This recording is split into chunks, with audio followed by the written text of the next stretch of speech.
Alors que le soleil se couche et que les lumières s'allument, ce n'est pas la fin de la journée pour de nombreux amateurs de parcs d'attractions. C'est plutôt le début d'une soirée divertissante. Je pense tout d'abord qu'il fait un temps plus frais quand vous venez ici la nuit.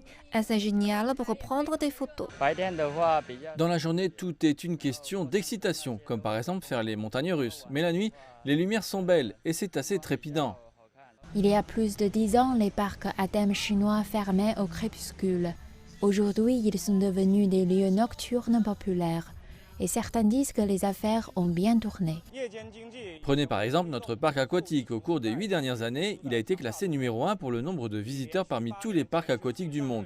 De juin à août, chaque année, les clients de nuit représentaient environ 40% de notre fréquentation.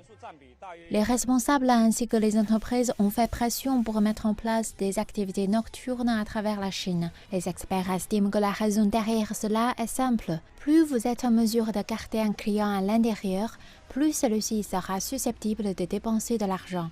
Mais d'après l'un de ces experts, les avantages vont au-delà de l'augmentation des dépenses de consommation. La plupart des gens quittent le travail la nuit, c'est donc le soir que la plupart d'entre eux peuvent dépenser plus. Il ne fait aucun doute que la promotion de l'économie nocturne est bonne pour la croissance du PIB. Mais il s'agit également de répondre aux demandes culturelles et de divertissement croissantes des gens. Plus d'activités nocturnes rendent une ville plus agréable et ajoutent à son charme pour les voyageurs. Les autorités du tourisme du Guangdong ont fait la promotion du tourisme de nuit. Cela fait partie des efforts visant à tirer le meilleur parti des installations existantes pour stimuler l'économie locale.